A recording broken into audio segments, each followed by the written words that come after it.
Olá! Como alguns de vocês sabem, já se tornou aí uma tradição essa retrospectiva com as leituras do ano. Esse ano de 2018, infelizmente, tem menos livros, pois eu passei por alguns problemas pessoais complicados que prejudicaram aí minha capacidade de leitura. A maioria dos livros recebe resenhas escritas ou em vídeos, nesse caso com exclusividade para os meus patronos.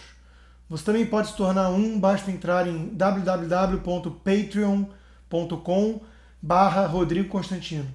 E por apenas $3 mensais você terá acesso a uma resenha vídeo semanal e estará também colaborando com a minha independência como um analista. Sem mais delongas, vamos aos livros do ano com breves resumos. Heretics, de Chesterton. Eu sou fã de Chesterton e ele tem sido uma peça-chave não só no meu apreço pelo conservadorismo, como nas minhas reflexões religiosas que me aproximam de casa. Nesse livro, Chesterton faz um ataque fulminante aos relativistas da era moderna, figuras como Bernard Shaw, por exemplo. É apenas o último e mais selvagem tipo de coragem, diz ele, que pode estar em uma torre diante de 10 mil pessoas e dizer-lhes que 2 vezes 2 são 4. Façam um favor a vocês, leiam Chesterton. The Long Goodbye e The Big Sleep, 2 leituras seguidas de Raymond Chandler. Obrigado, Martim Vasques da Cunha, por me recomendar Chandler. Que livros, que personagem! O investigador particular, principal personagem dos 2 livros, é um tipo em extinção, um solitário que flerta com o pecado, que vive no submundo, mas que preserva aquilo que nos torna humanos, e no melhor sentido do termo. Ele tem valores. Fora isso, as histórias são ótimas, a trama prende do começo ao fim, é entretenimento da melhor qualidade. 12 Rules for Life, Jordan Peterson. Bom, foi um dos grandes livros que eu li, né? Não só no ano, mas na minha vida. Eu tornei-me um fã de Peterson, eu e a torcida do Flamengo. Mas ele realmente se destaca como um dos pensadores mais argutos da atualidade. Nesse livro, ele mastiga conceitos que estão presentes em sua obra mais densa, Maps of Meaning, e quase os transforma em autoajuda, né? Mas está longe de ser isso. É um chamado ao resgate de valores, a masculinidade, a coragem, ao enfrentar a condição humana. Os vídeos e o livro do Peterson têm feito tanto sucesso justamente porque tocam na ferida. Eles falam aos jovens em busca de algum sentido para suas vidas, de uma estrutura mais ordenada em meio ao caos produzido pelo Vale Tudo atual. Essa libertinagem hedonista, mascarada de liberdade, gera angústia e vazio. E Peterson tenta colocar um pouco de ordem na bagunça. A busca por um equilíbrio entre a ordem e o caos é, inclusive, um dos grandes temas desse livro. O vácuo será logo preenchido. E ninguém pode viver sem uma bússola moral. Até mesmo os relativistas acabam usando uma, ainda que de forma inconsistente. Por trás do discurso de tolerância e de não julgamento, muitos mascaram o seu próprio ódio, seus preconceitos, enquanto posam de virtuosos nas redes sociais em busca de likes, de aprovação, de aplausos. Na prática, flertam com o destrutivo niilismo, com o desespero do vazio, aderindo a ideologias radicais que supostamente tampam o buraco. Há muito mais no livro e eu recomendo a leitura na íntegra, vale a pena. Em tempos de infantilização geral, com tantos adultescentes por aí, né, e com a perversa ideologia de gênero, repetindo que homem e mulher são construções sociais, é um bálsamo travar uma conversa com um pensador sério e adulto. Rape Culture Hysteria, de Wendy McCrory. Bom, vivemos em tempos estranhos, né, de muita afetação e histeria na era do vitimismo, em que o homem branco parece ter se transformado no grande vilão da humanidade. Entre os movimentos atrelados a esse zeitgeist, o feminismo radical é o que mais cresce e ameaça os pilares da nossa civilização ocidental. Ao levar o conceito marxista de luta de classes para dentro da família, para o relacionamento entre homem e mulher, esse feminismo tem criado um ambiente terrível no convívio entre os diferentes sexos. A paranoia com o assédio sexual é reflexo disso, em parte.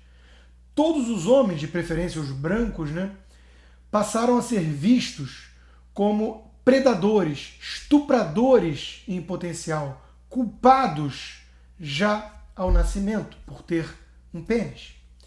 E tudo passou a ser considerado abuso sexual também, desde o ato do estupro em si até uma cantada mais inocente. As feministas falam numa cultura do estupro como se o Ocidente fosse o Afeganistão. Ela serviria para preservar o modelo patriarcal de domínio e opressão. Mas existe mesmo isso? É assim que acontece? Bom, quem se interessa pelo assunto, eu acho que deveria interessar a todos, eu recomendo esse excelente livro, de Wendy McElroy. Ela é uma libertária, Ela demonstra de forma minuciosa, com fatos e argumentos lógicos, que não existe uma cultura do estupro na América, e sim uma histeria sobre a tal cultura do estupro, fruto de uma estratégia deliberada do movimento feminista. Vale a leitura. A Euforia Perpétua, de Pascal Bruckner. Bom, a ideia de que a coisa mais importante do mundo é a busca pela felicidade está tão enraizada na era moderna que faz parte até da Declaração de Independência da América, como um direito inalienável. Muito justo. Mas surge a questão: e quando ser feliz deixa de ser um direito e se transforma basicamente num dever?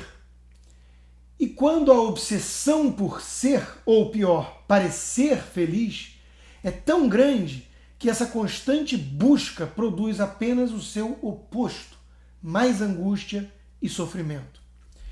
Em linha parecida com a do Jordan Peterson, com o seu tom pessimista, Pascal Bruckner, com o seu excelente livro Euforia Perpétua, subtítulo Ensaio sobre o Dever de Felicidade, mostra como isso pode ser ruim. O pensador francês toca em algumas feridas delicadas na obra, mas apesar de flertar com a melancolia, não deixa uma mensagem de niilismo. Ao contrário, é justamente essa sensação de que precisamos ser felizes o tempo todo e que isso está logo ali, ao nosso alcance, que estaria produzindo tanta angústia, tanto consumo de antidepressivos ou drogas ilícitas. Toda essa suposta libertação, desde a década de 1960, produziu uma massa de sofredores hedonistas, despreparados para o sofrimento, incapazes de amadurecer. Talvez fosse melhor resgatar um pouco da sabedoria dos antigos e não levar a sério demais essa tal busca pela felicidade. Quem sabe assim, quando ela nos der o ar de sua graça, em algumas ocasiões, possamos realmente apreciar a dádiva que é a vida. God, Freedom and Evil, de Alvin Plantinga. Bom, esse é um livro difícil de ler, já que o autor tenta provar a viabilidade da existência de Deus, mesmo com o mal habitando o mundo. E o faz por meio de cansativas deduções lógicas e fórmulas, às vezes. Tem um argumento essencial convincente, porém. Não podemos negar a existência de Deus só porque há coisas ruins na existência humana. Um mundo contendo criaturas que são significativamente livres, diz ele, e que executam livremente mais bem do que as más ações, é mais valioso sendo tudo o mais igual, do que um mundo que não contém criaturas livres. Ou seja, o livre-arbítrio é a grande dádiva, o presente que Deus concedeu aos homens, e isso implica em aceitar a maldade. Para criar criaturas capazes de bem moral, portanto, diz o autor, ele, Deus, deve criar criaturas capazes de mal moral. E ele não pode dar a essas criaturas a liberdade de realizar o mal e, ao mesmo tempo, impedi-las de fazê-lo. Ele vai sempre pela lógica, mostrando a possibilidade de um mundo com Deus e mal. É interessante, mas pesado. George Washington, the Founding Father, Paul Johnson.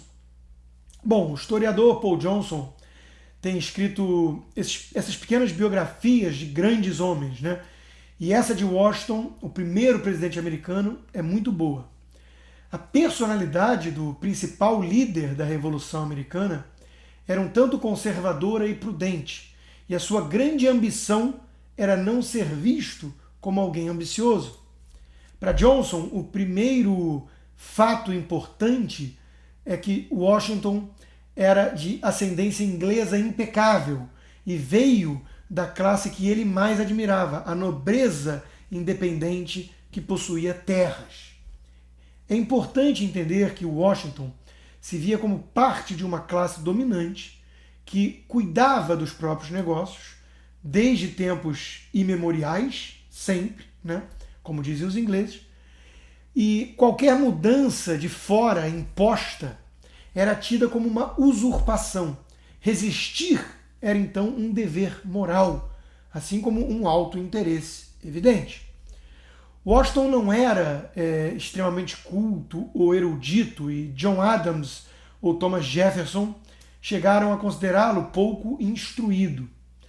Mas ele acumulou mais de 700 livros em sua biblioteca, lidos e com anotações.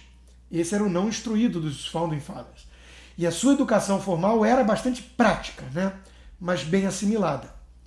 Como ele tinha o hábito de guardar todas as correspondências e diários, trata-se de um dos personagens históricos sobre quem mais se conhece.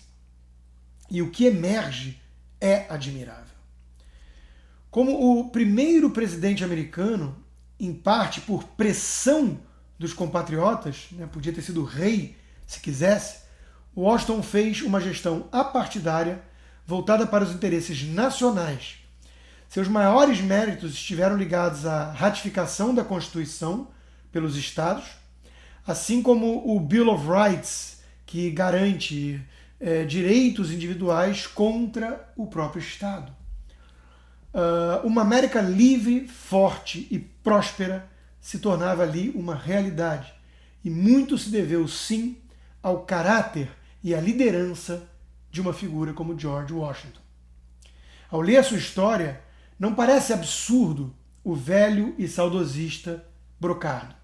Não se fazem mais homens como antigamente. Ensaios, livro 1 de Michel de Montaigne. Finalmente eu parei de ler excertos isolados de Montaigne, né, e comecei a sua obra de forma mais sistemática. Ler os ensaios é entrar em contato com uma mente brilhante e com honestidade intelectual, já que Montaigne escreveu para si mesmo suas reflexões e não para serem publicadas. São muitos tópicos distintos, mas o que os liga, o elo comum, é o caráter moderado do autor. Em 2018, seu nascimento completou 485 anos. Trata-se de um pensador equilibrado, comedido, humilde, cauteloso e prudente, que descarta os extremos e desconfia de tudo que é radicalismo. No caso dos apetites carnais e da própria filosofia, a sua resposta é moderação. A arte da prudência, o exercício da moderação, a virtude da temperança. Essas são as lições muito importantes que nós, liberais, podemos e devemos aprender com os conservadores de boa estirpe, como eu os chamo, para que nossa luta por justiça e liberdade não se torne um caminho para um inferno libertino ou o terror engendrado pelos fanáticos puristas. Todo o problema do mundo é que os tolos e fanáticos estão sempre tão certos de si, mas os mais sábios estão cheios de dúvidas, disse Bertrand Russell. Uma ideia que fora abordada por Yeats também, quando disse que aos melhores falta toda convicção, enquanto os piores estão repletos de intensidade apaixonada. Ambos já tinham sido antecipados por Montaigne séculos antes. Where We Are, Roger Scruton, Sir Roger Scruton.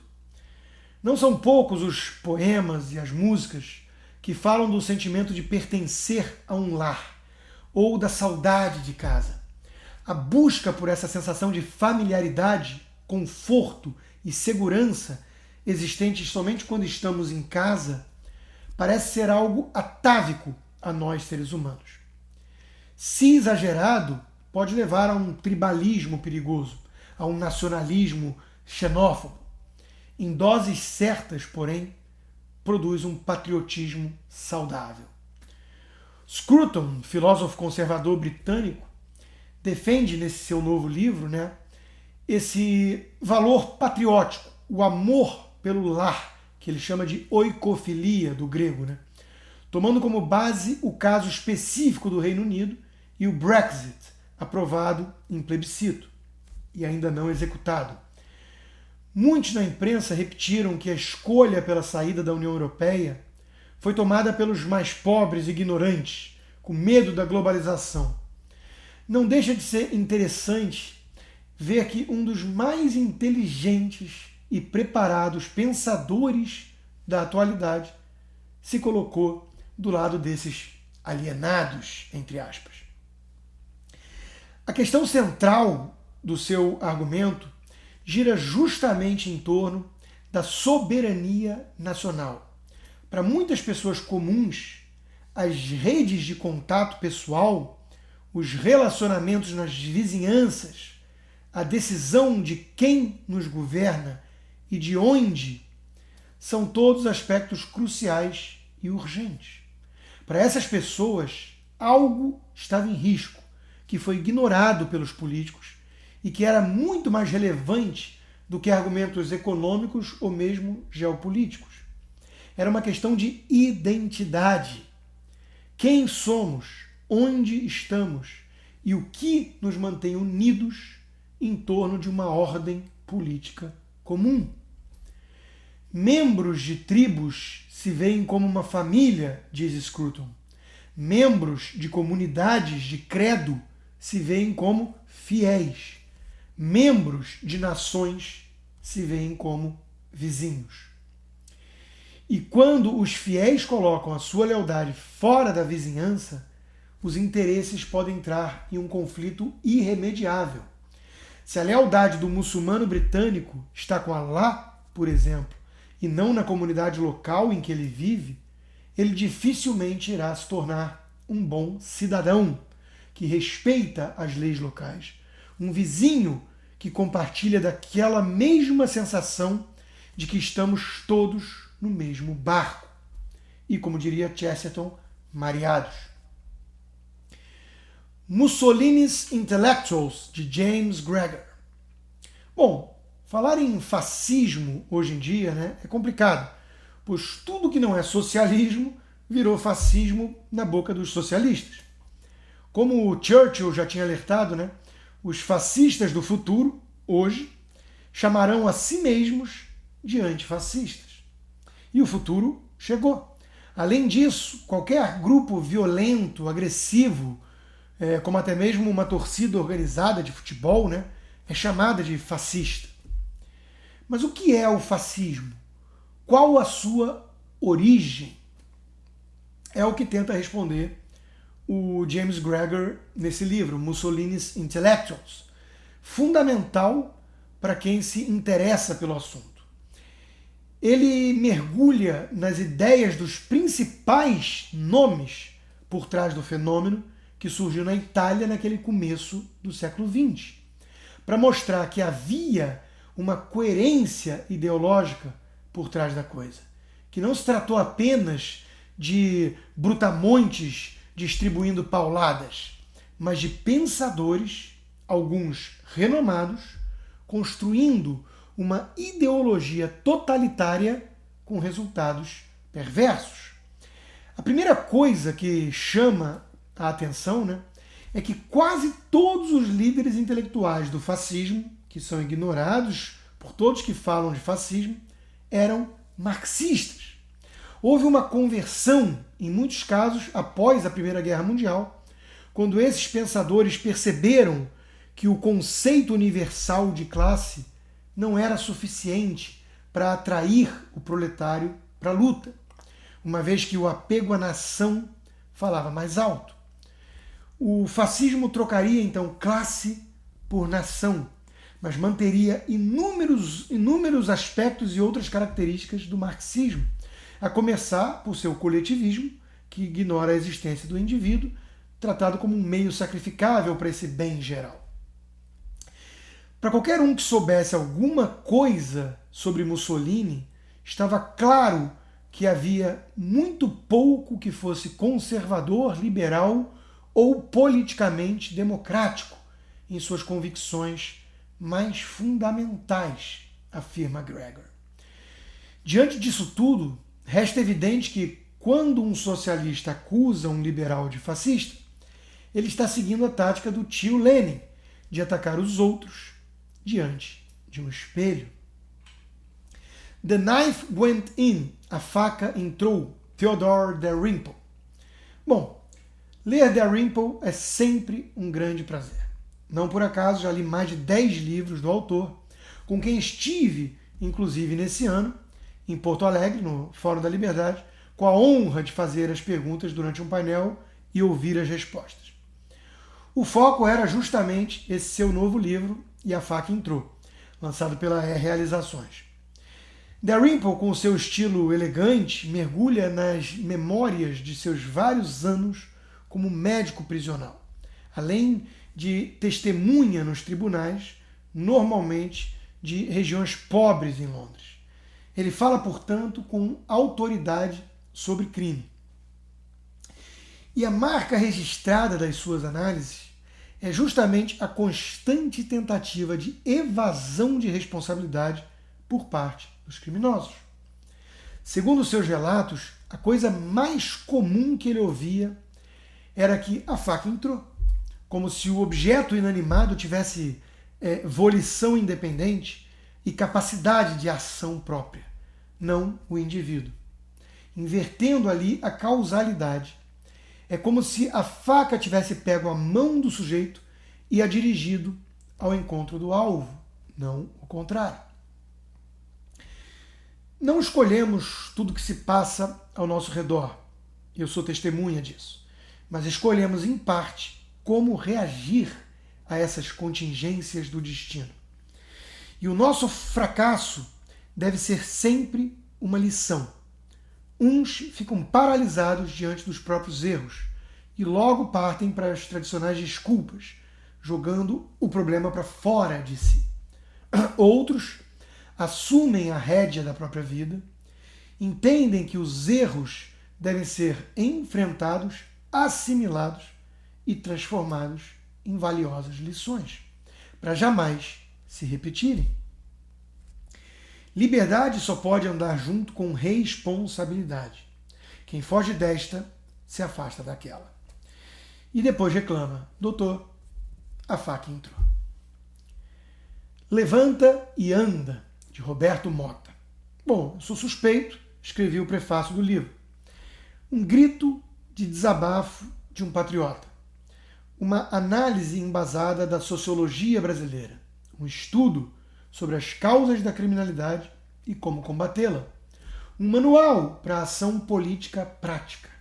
Uma sólida teoria sobre cultura. O livro é tudo isso. Roberto Motta conseguiu reunir ensaios que parecem isolados, mas que se comunicam e formam um traço, um elo comum.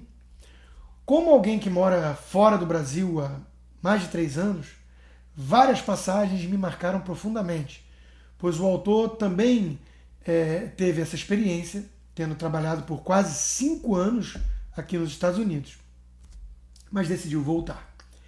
Viver no arpoador, que ele adora, preservar o seu estilo de vida de carioca descolado, praiano, mas sem desistir da luta pela transformação de seu bairro, cidade e país. Mais ou menos nessa ordem.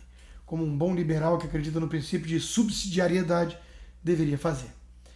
É isso que o Motta oferece aos seus leitores. Um arcabouço teórico com base em grandes pensadores e um manual pragmático de como lutar na arena política para colocar essas teorias em prática. Trata-se de uma rica combinação e com um bom senso que, infelizmente, tanta falta faz ao nosso país. Churchill e Orwell, The Fight for Freedom, de Thomas Ricks. Um foi tido como um fanfarrão pouco confiável no mundo da política britânica, até ter a oportunidade de se tornar protagonista como primeiro-ministro no embate de vida ou morte contra Hitler e os nazistas, tornando-se então o maior estadista do século XX. O outro era um escritor meio apagado, com alguns textos e livros de razoável repercussão, até retratar com perfeição o modelo totalitário comunista que ameaçava as mais básicas liberdades individuais, tornando-se um dos autores mais influentes do século XX. As vidas de Winston Churchill e George Orwell suscitam inúmeras biografias e filmes. Quando ambos são retratados em paralelo por um jornalista premiado, o resultado é esse que eu considero imperdível, Churchill e Orwell.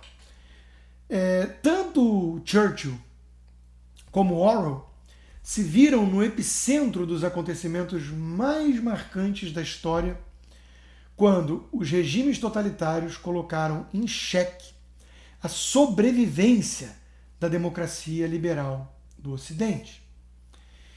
Em tempos de desespero, quando tudo parecia perdido, Churchill e Orwell não abaixaram as suas cabeças. Ao contrário, assumiram o fardo de enfrentar o inimigo de peito aberto, com clareza moral e realismo, e com enormes custos pessoais. Contribuíram para a vitória da democracia liberal, principal legado da civilização ocidental. Não é pouca coisa. The Populist Explosion, de John Judis. É uma recomendação do João Pereira Coutinho e a gente acata sem pestanejar sempre. Esse livro é interessante, não é dos melhores, mas é interessante, por mostrar a ascensão de um populismo como resposta à crise das democracias ocidentais e de representatividade na era das redes sociais também. Mas traça um histórico do populismo americano. E aí está a sua maior utilidade. A esquerda e a direita. E como serve para atacar características do Trump, atual presidente, foi bem recebido por parte da esquerda. Mas é um livro imparcial que detona o populismo de forma geral. É uma leitura boa, razoável. Gift from the Sea, Presente do Mar, de Anne Morrow Lindbergh. São belas reflexões de uma mulher de meia idade, escritas há meio século. A autora tenta se equilibrar entre suas diferentes funções, mulher de uma figura pública, Charles Lindbergh, mãe de 5, aviadora, além de escritora. Podemos imaginar que suas tarefas eram mesmo hercúleas. O livro mostra com delicadeza os desafios da mulher moderna, sem cair na conversa fiada do feminismo radical. Ao contrário, ela admite que na tentativa de se emancipar, de se provar igual aos homens, a mulher foi levada a competir com o homem em suas atividades externas, negligenciando suas fontes interiores. Para Anne, a mulher deve ser como o eixo da roda, que permite com sua força estável que o mundo continue a girar. Sem essa característica, ela acha que a família, a sociedade, talvez a própria civilização correm perigo.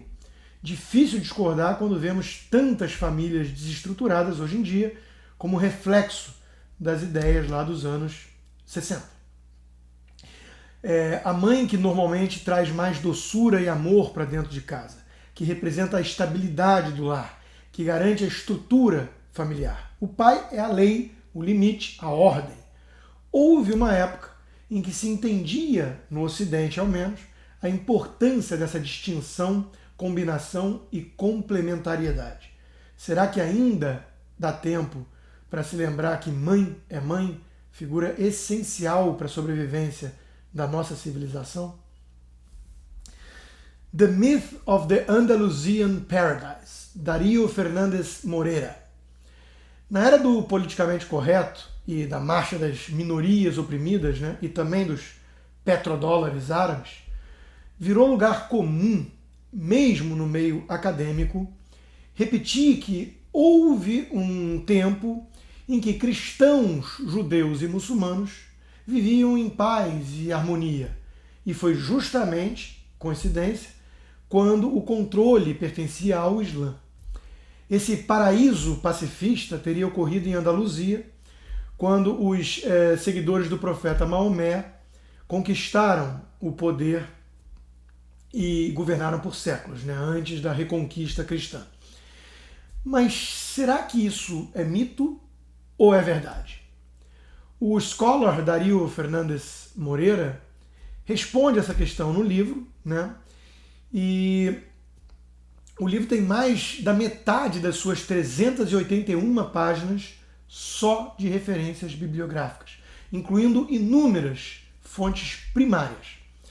Ele alega que, por não dominarem bem o espanhol e o árabe, vários acadêmicos tiveram de beber de fontes secundárias apenas, e que estas, muitas vezes, foram deturpadas ou interpretadas por uma lente mais ideológica. O livro desmistifica a alegação de que a Espanha islâmica medieval era um excelente lugar de tolerância entre as três principais culturas monoteístas, sob a supervisão de governantes muçulmanos esclarecidos. Os capítulos abrem com várias declarações de pesquisadores e figuras públicas como políticos, presidentes, enaltecendo essa época e mencionando o convívio supostamente tranquilo dos três povos. Estão todos, garante Darío, repetindo uma falácia, e em muitos casos por evidente suspeita de desonestidade intelectual, pois parece impossível ignorarem certos fatos um pouco mais conhecidos. A Espanha islâmica medieval não era uma convivência tolerante, mas uma precária coexistência. E se não fosse a reconquista cristã, a Espanha hoje seria como os demais países islâmicos, né? Para começo de conversa, sem vinhos e presuntos. Tentar reescrever a história como se ali três religiões vivessem numa paz incrível é distorcer a realidade. Não era nada parecido como é hoje na América cristã ou em Jerusalém, na parte dominada por Israel, judaica, onde muçulmanos, cristãos e judeus de fato convivem em relativa harmonia e gozando dos mesmos direitos legais. Discrimination and Disparities, Thomas Sowell. Muitas pessoas observam as discrepâncias estatísticas na sociedade e concluem que automaticamente elas se devem a algum tipo de preconceito, né, de discriminação. Os salários mais baixos, na média, das mulheres ou dos negros precisam ter uma explicação no machismo ou racismo, pensam essas pessoas. Mas será que isso faz algum sentido lógico? Thomas Sowell mergulhou nesse tema, nesse seu novo livro, como de praxe, né, ele traz bons argumentos sólidos, lógica de raciocínio e dados concretos para o debate. Ou seja, ele não fala a quem quer só repetir slogans ou monopolizar as virtudes em busca de uma sensação artificial de superioridade moral, né, os posers. Ele fala a quem quer pensar. O autor desperta a fúria dos líderes de movimentos de minorias justamente por isso. Ao focar na busca da verdade, descarta o sensacionalismo. O fato de ser negro é um agravante, pois anula a possibilidade de rejeitar os seus pontos com base na acusação de racismo. O livro é dedicado a outro liberal negro, o professor Walter Williams, que também tem um livro desmontando a falácia do racismo como bode expiatório para desigualdades e mostrando que o livre mercado, o capitalismo, é o melhor amigo das minorias, dos negros e também dos brancos, das mulheres, dos gays, dos altos, dos baixos, de todos. É uma leitura imperdível para refutar de vez essas falácias dos igualitários, em especial das feministas, que usam o hiato, o gap de salário na média, como prova, entre aspas, de preconceito machista no mercado de trabalho. Balela, isso não existe. Amor para Corajosos, Espiritualidade para Corajosos, 2 livros de Luiz Felipe Pondé. Essa série de livros para corajosos é muito boa, na minha opinião. Eu gosto do estilo do Pondé, penso parecido com ele em muitos aspectos e sempre aprendo muito com as suas reflexões e com a sua imensa bagagem cultural. Pode parecer coisa de autoajuda, principalmente pelo título, mas é o oposto. Toca na ferida narcísica do homem, apresenta uma visão de mundo que chega a flertar com o niilismo e a melancolia, bem ao estilo do filósofo, mas termina com uma mensagem de esperança. Desde que tenhamos a coragem de amadurecer, de encarar o vazio, a falta de sentido muitas vezes, a finitude, as doenças, o inevitável sofrimento na condição humana. Eu leio tudo do Pondé e recomendo que façam o mesmo. Sapiens, A Brief History of Humankind, Yuval Noah Harari. Fizemos um podcast inteiro de ideias, do podcast Ideias na Gazeta, só sobre ele, e eu recomendo aos interessados no assunto de evolução, imortalidade, ciência ou cientificismo como nossa tábua de salvação, né, que escutem o bate-papo. O Martim Vasques da Cunha participou e, modéstias favas, acho que foi bastante produtivo, enriquecedor o bate-papo, inclusive para detonar esse guru aí da elite progressista, em especial dos gêniozinhos do Vale do Silício. Let There Be Water, Seth Siegel. Muitos consideram que a escassez de água será o grande problema desse século. Secas que impõem racionamento em seu consumo não são coisas apenas do sertão brasileiro, mas também de locais ricos, como a Califórnia. Como cerca de 70% do uso da água vai para a agricultura, isso pode significar alta no preço dos alimentos, algo temerário quando pensamos na imensa quantidade de miseráveis ainda existentes no mundo. O que fazer? Como garantir um suprimento mais estável desse fundamental recurso que tomamos como garantido na natureza? Em Let There Be Water, Siegel conta a fascinante história de como Israel, um pequeno país cercado de deserto árido, conseguiu atingir uma condição de excesso de água, a ponto de permitir sua exportação por meio de uma farta agricultura. O livro foi best-seller no New York Times e foi recebido com muita empolgação por inúmeros políticos e cientistas. Michael Bloomberg, por exemplo, considerou leitura essencial, e nomes que vão da esquerda à direita, como Tony Blair ou George Bush, recomendaram o livro e reconheceram a sua importância para o debate sobre o assunto. Não é para menos, né? O livro conta como, no meio desse deserto do Oriente Médio e numa das regiões mais secas do planeta, Israel foi capaz de inovar no setor, trazer tecnologia, né, conquistando não só autonomia, como excedente de água. A receita que surge por meio desse relato, repleto de casos interessantes, né, não se encaixa em ideologias puristas, maniqueístas, e não vai agradar nem os fundamentalistas de mercado de um lado, nem os estatizantes do outro. O que importa para os israelenses é o resultado, e isso eles conseguiram com bastante pragmatismo. Agradeça aos agrotóxicos por estar vivo. Nicolas Vital. Quando se deixa de acreditar em Deus, passa-se a acreditar em qualquer coisa, disse Chesterton.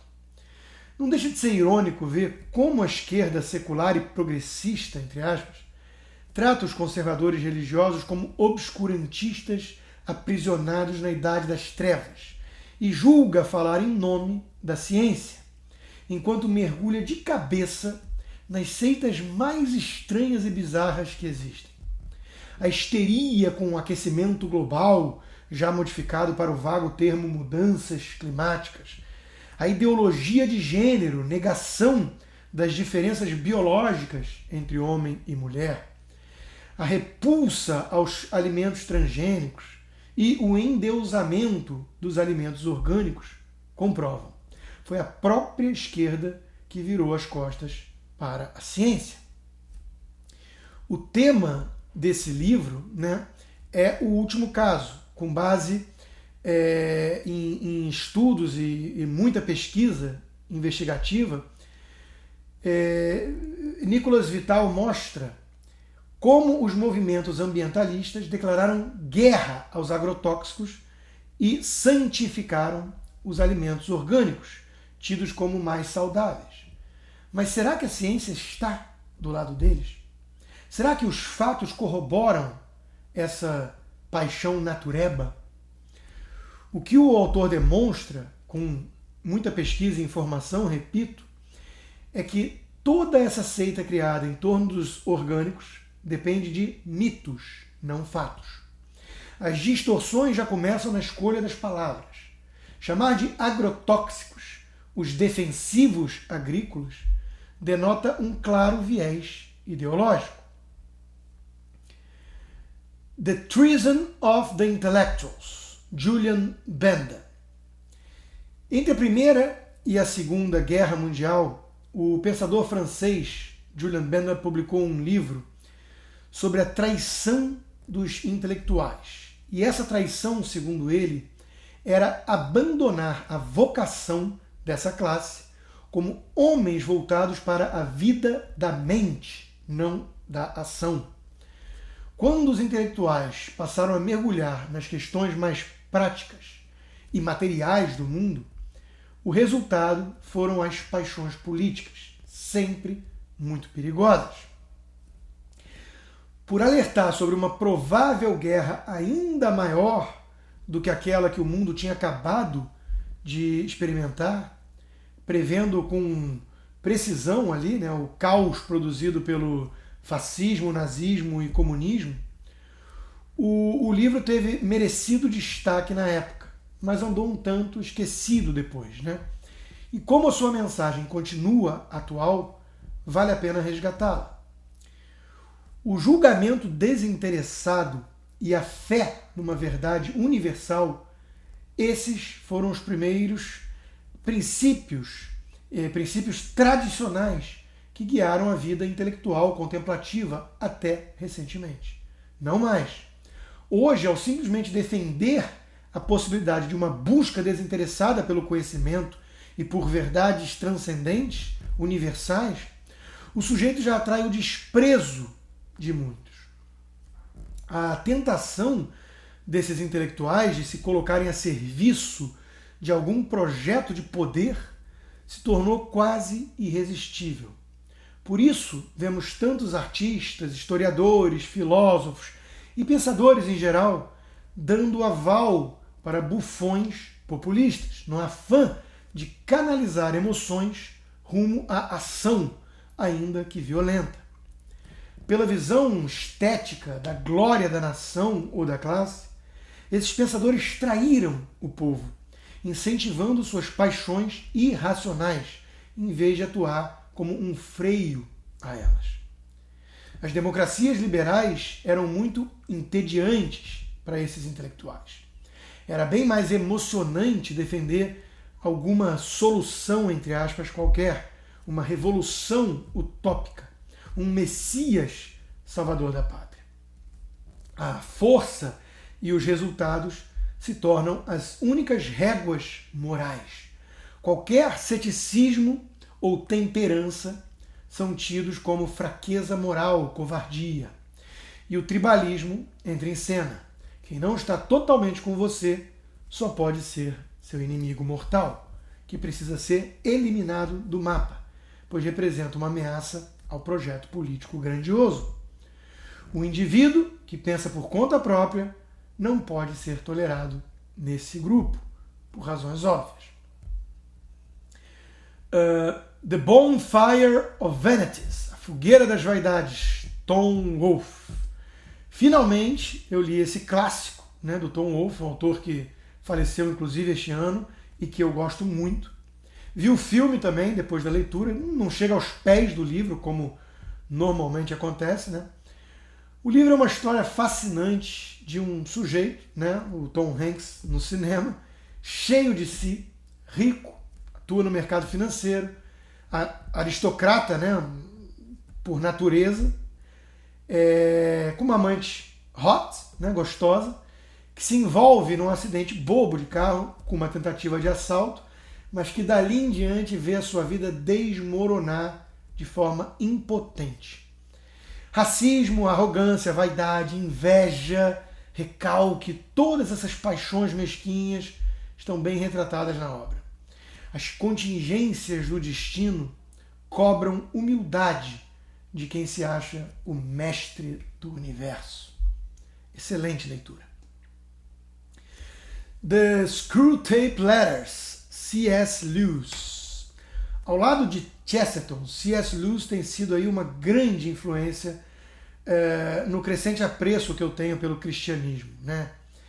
E nesse livro, com sarcasmo e muita inteligência, Lewis transmite cartas do agente do capeta ao seu aprendiz, ensinando como manipular melhor os humanos frágeis para que garantam o seu lugar no inferno, entregando, né, a sua alma ao diabo. Ao fazer isso, ele nos dá o caminho também da libertação, da nossa salvação. Mas óbvio que não é nada fácil, pois somos pecadores, anjos caídos. Só mesmo com muito amor e dedicação aos valores cristãos temos chances de resistir a essas tentações do capeta. Livrinho sensacional. Recomendo a quem não leu que leia ontem. Suicide of the West, Jonah Goldberg. Goldberg, autor de Fascismo de Esquerda, lançou esse novo livro este ano, né? E eu considero uma das melhores leituras do ano. O que o autor sustenta é que a humanidade passou por uma espécie de milagre, né, que nos retirou do pântano, não de um jardim do Éden. Criamos o milagre da modernidade por conta própria, e se o perdermos, será por nossa culpa também. O seu intuito é mostrar como evitar essa tragédia. Há, porém, um detalhe. Essas conquistas não são naturais. O capitalismo não é natural. A democracia não é natural. Os direitos humanos não são naturais.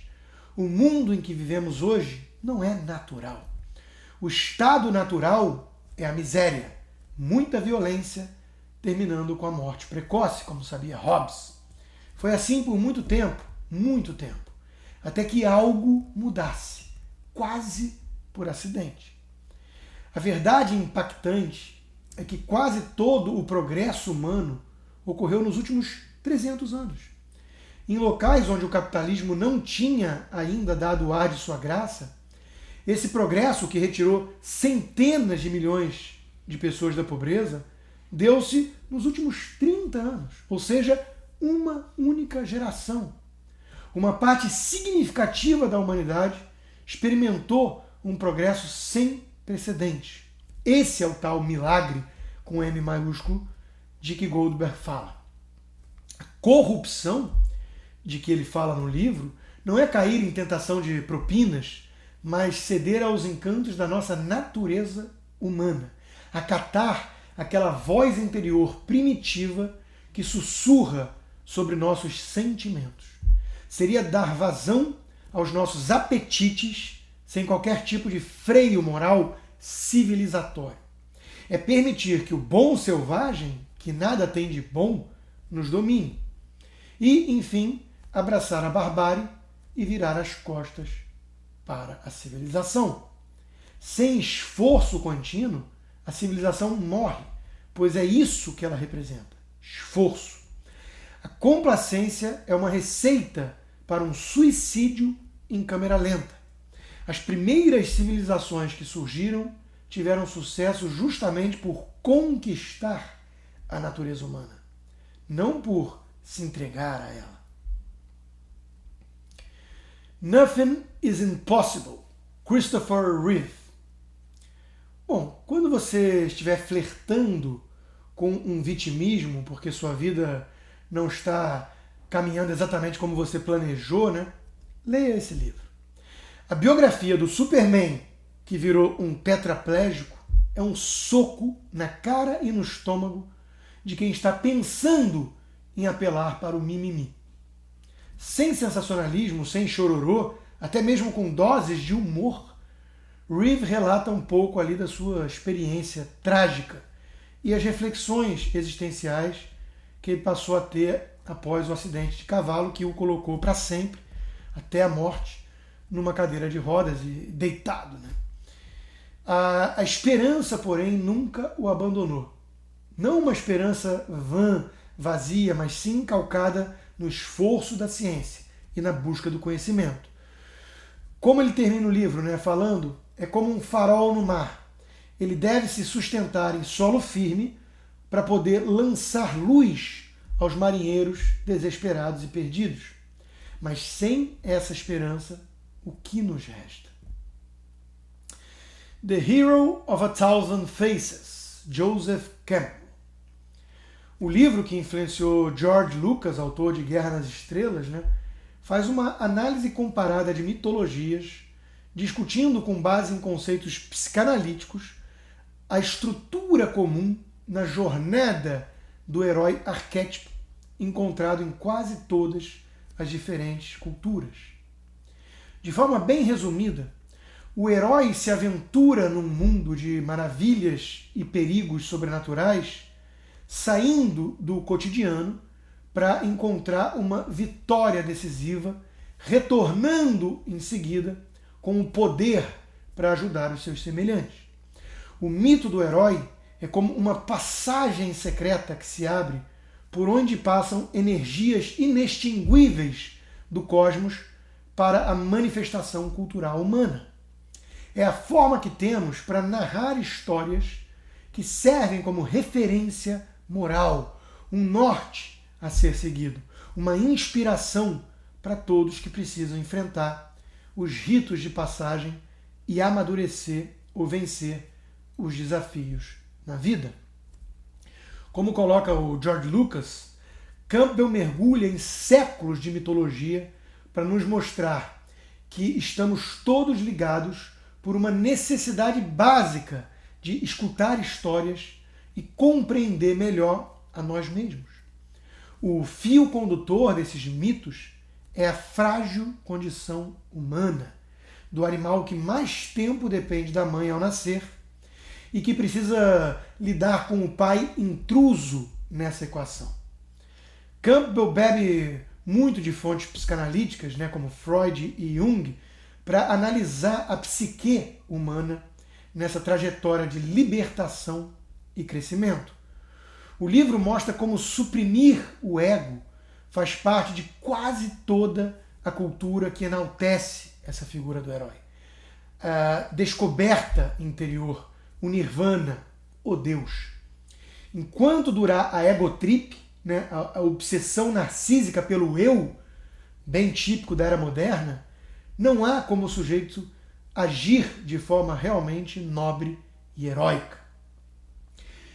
Por que Batman corre da polícia se não fez nada errado? pergunta o filho do comissário Gordon no filme. Por que ele pode suportar isso? Responde o pai.